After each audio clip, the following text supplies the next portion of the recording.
A land nourished with heritage, picturesque with exotic landscapes, vibrant with heroic memories and shimmering romance. That's Kerala for you.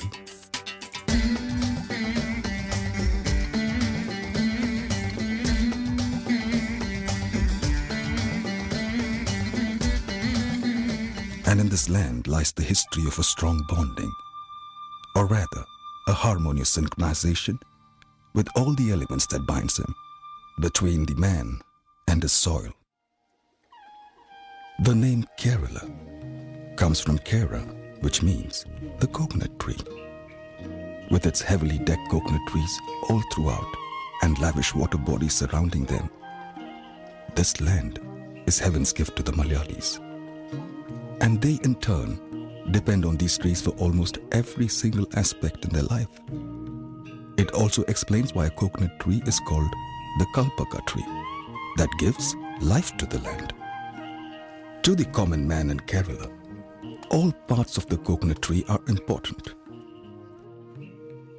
Right from the roots to the leaves, the wood to the fruit. Each part of this tree finds its use in his daily life, directly or indirectly.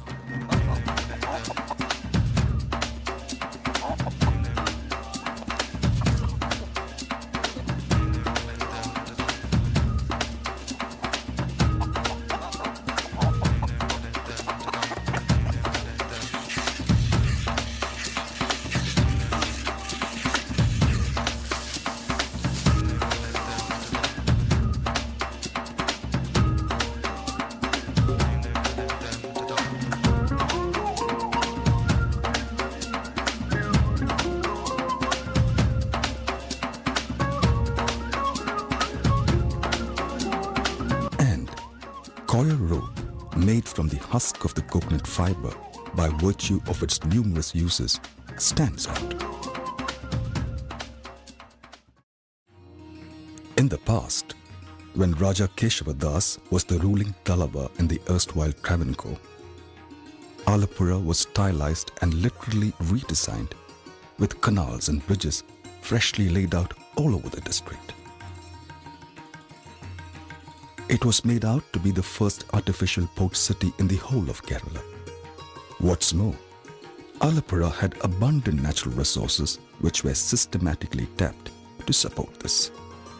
As a result of which, Alappuzha became a hub of trade and commerce and one of the then most happening destinations for business people from all over the world. In fact, it was the Venice of the East.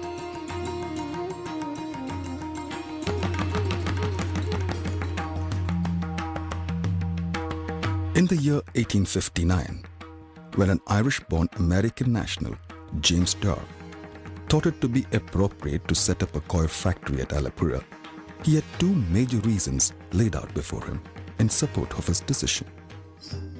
One, the abundant availability of the best quality coir, and the other being the availability of highly skilled artisans who could weave the coir into a fine piece of artwork. Thus was born the first ever coir factory in India, which in turn pioneered the coir export business in Kerala, and now the world comes to Alappuzha for good quality coir and related products. Coir, for an average Malayali, isn't just a product, but a symbol of his emotional bonding with his soil.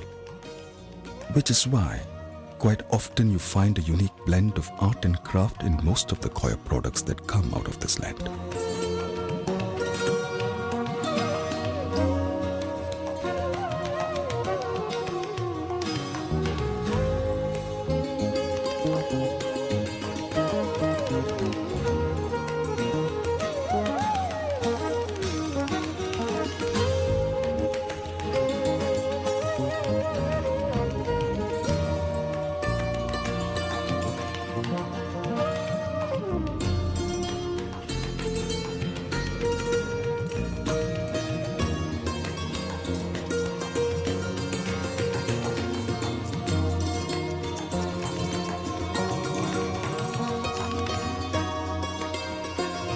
Knowingly or unknowingly, he weaves into his creations the richness of the culture that he follows in this unique land. Alapura is not a port city today. Even then, for the first-rate coir products, world looks up to Alapura. And from this impressive land of history and culture is the beginning of Kerafibertex. Came into being decades ago, this business enterprise is today one of the leading coir exporters in India. And the factory functioning at Kinfra Industrial Park is the most appropriate testimony to this fact. Kerafibertex is the single largest coir factory operating on highly mechanized and imported Italian technology combined with Kerala's refined and skilled artistic talents. And each of the final products that move out of production is reminiscent of the vast and rich Keralite tradition. The workforce here have been carefully selected based on their artistic talents and amount of experience in the field, with each one of them being an artist, color expert and technician, all rolled into one. And under the watchful eye of the R&D department in Italy, each piece produced receives the same individual attention as a piece of the same product would in a complete manual enterprise. The good quality fiber, the raw materials used here are exclusively sourced out from places like Pollachi and Kamban.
The husks are soaked in bundles for a prolonged period of 30 to 90 days, cleaned and washed of the acid content by the alternating low and high tide, and brought to the villages in coastal Kerala in bundles for the production of coir yarn.